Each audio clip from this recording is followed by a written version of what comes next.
First இந்த மாதிரி நல்ல படத்தெல்லாம் மந்த் எண்ட் ரிலீஸ் பண்ணாதீங்க. பட்ஜெட் இல்லாம அப்புறமா பாத்துக்கலாம்னு இருந்தேன். ஆனா ரேட்டிங்ஸ் ஃபீட்பேக்ஸும் பார்த்தே ஆகணும்னு சொல்லிட்டு அம்மாட்ட கேட்க, உங்களை எல்லாம் நாங்க கஷ்டப்பட்டு வளர்த்தது இந்த விட்ட போடாத. தமிழ்ல ஒரு ப்ராப்பர் உமன் சென்ட்ரிக் ஆக்ஷன் படம் கேட்டேன். ஆனா ஒரு ஃபேமிலியாவே சேர்த்து ஒரு பெரிய ஆக்ஷன் படமா கொடுத்துட்டாரு டைரக்டர். குறிப்பா நம்ம வீட்டு குட்டி தேவதைகள் எல்லாம் கராத்தே கிளாஸுக்கு அனுப்புங்க. படம் டைட்டில் பிளாஸ்ட்னு கரெக்டா தான் வச்சிருக்காங்க.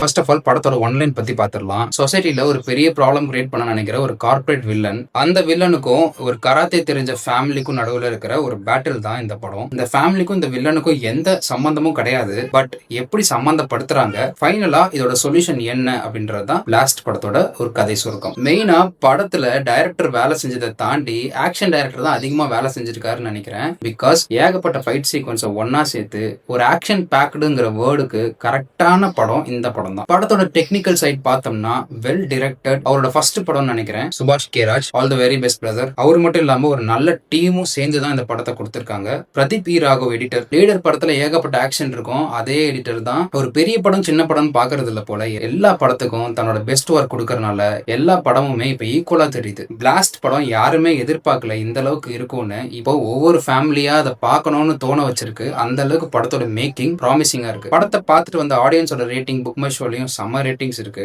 அந்த ஆடியன்ஸை நானும் சொல்றேன், படம் ரொம்ப நல்லா இருக்கு. பர்டிகுலரா இவ்வளவு ஆக்ஷன்ஸ் இருக்கும்போது எந்த விதத்திலும் இந்த படம் போர் அடிச்சிடக்கூடாது. சோ கதைக்கு தேவையான எல்லா ஆக்ஷனும் கரெக்டான சீக்வன்ஸ்ல கரெக்டான ஸ்கிரீன் பிளேல கொடுத்திருக்காரு டைரக்டர். இந்த அளவுக்கு ஆக்ஷன்ஸை ஒரு கேஜிஎஃப் மியூசிக் டைரக்டரோட மியூசிக்ல கேட்கும்போது எப்படி இருக்கும்? ரவி பஸ்ரூர் பின்னிட்டாரு. கராத்தே மாஸ்டர் பொண்ணா. பர்டிகுலரா படத்துல ஒவ்வொரு ஆக்ஷனும் கராத்தே ஸ்டைல்ல இருக்கிறது பெரிய பிளஸ். 100% பிலீவபிளா இருந்துச்சு. மாவீரன், போர் தொழில் போன்ற படங்கள்ல பண்ண ஆக்ஷன் டைரக்டர் தான் பிளாஸ்ட் படத்துக்கும் பண்ணியிருக்காரு. சோ ஸ்டண்டோட குவாலிட்டி லெவல் செம்ம மாசா இருக்கு. படத்துல டைரக்டருக்கு எவ்வளவு கிரெடிட்ஸ் கொடுக்கணுமோ கண்டிப்பா ஃபீனிக்ஸ் பிரபு அவர்களுக்கு கொடுத்தே ஆகணும். ஒரு ஊரே அழிஞ்சாலும் பரவாயில்ல, தன்னோட ப்ராஃபிட் தான் முக்கியம்னு நினைக்கிற ஒரு வில்லனுக்கும் தான் ஃபேமிலி மட்டும் நல்லா இருந்தா பத்தாது, யாரா இருந்தாலும் அவங்களுக்காக தட்டி கேட்பங்கிற ஃபேமிலிக்கும் நடுவில் இருக்கிற ஒரு பேட்டில் சூப்பரா டெலிவரி பண்ணிருக்காங்க. படம் சூப்பரா இருக்கு. படத்தோட காஸ்ட் பத்தி பார்த்தோம்னா ஆக்ஷன் கிங் அர்ஜுன், அபிராமி அவர்கள், அப்புறம் வந்துட்டு பிரீத்தி முகுந்த், இவங்க 3 பேரும் பர்ஃபெக்ட் ஃபேமிலியா தெரியுறாங்க. படத்தோட காஸ்ட் தான் படத்தோட பிக்கஸ்ட் பிளஸ். பர்டிகுலரா யாரும் ஒருத்தருக்கு ஒருத்தர் சலைச்சவங்க இல்ல ஆக்ஷன்ல அப்படின்ற அளவுக்கு எடுத்திருக்காங்க. நம்ம ஆக்ஷன் கிங் அர்ஜுனையும் தாண்டி ஆக்ஷன் கிங்கோட பொண்ணு தெறிக்க விடுறாங்க. சாரி, தெரிக்க. அர்ஜுன் சாரோட ஃபேமஸான டயலாக் தெரிக்க தெரிச்சிருச்சு படத்துல. சோ இவ்வளவு ஸ்ட்ராங்கா இருக்கிற ஒரு ஃபேமிலியை எதிர்க்க ஒரு ஸ்ட்ராங்கான வில்லன் வேணும்ல. ஆரவ் இந்த இடத்துல செம்மையா பெர்ஃபார்ம் பண்ணிருக்காரு.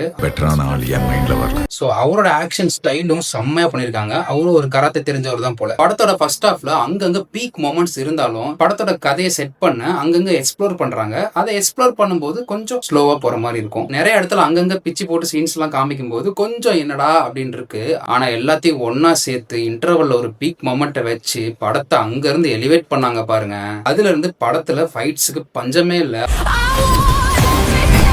கேரக்டர் டிசைன்ஸ்ல டைரக்டர் வந்து எல்லா கேரக்டருக்கும் ஈக்குவல் இம்பார்ட்டன்ஸ் கொடுத்திருக்காரு. நல்லா டிசைன் பண்ணிருக்காரு. அது படத்தோட டீமும் நல்லா பிரசன்ட் பண்ணிருக்காங்க. இவ்வளவு தெகட்ட ஆக்ஷன்ஸ் கொடுக்கும்போது நமக்கு பபிள் கம் போட்ட மாதிரி இன்டர்வலுக்கு அப்புறம் கொஞ்சம் காமெடிஸும் இருக்கு. நல்லா ஒர்க் ஆயிருக்கு. அப்பா ஃபேமிலினா அது. சோ ஓவரால் பிளாஸ்ட் படம் டைட்டிலுக்கு ஏத்த மாதிரி பிளாஸ்ட். ஃபைனலா இந்த படத்தை தியேட்டர்ல பார்த்தது எனக்கும் ஹாப்பி. அடுத்த மாசம் பிறகுது கையில சம்பளம் வந்துடும். ஒரு நல்ல படத்தை பார்க்கணும் வீக்கெண்ட்ல அப்படின்னா கண்டிப்பா ஃபேமிலியோட இந்த படத்தை போய் பாருங்க. வேற லெவல்ல ஃபீல் பண்ணுவீங்க. பர்டிகுலரா ஃபேமிலி லேடிஸ்க்கு இந்த படம் ரொம்ப பிடிக்கும். ஏன்னா படத்தை பார்த்ததுக்கு அப்புறமா ஒவ்வொருத்தருக்குள்ளயும் ஆக்ஷன் பிளட் கண்டிப்பா ஊறும். இன்னும் நீங்க கொடுக்குற சப்போர்ட்ஸ்னால நிறைய கண்டென்ட்ஸ் போடணும்னு எனக்கு மோட்டிவேட் ஆகும். இந்த ரிவ்யூ பிடிச்சிருந்துச்சுன்னா கண்டிப்பா லைக் பண்ணிக்கோங்க, சப்ஸ்கிரைப் பண்ணிக்கோங்க. Please to follow Sasikanth signing off. Karate கத்துக்கோங்க. பை.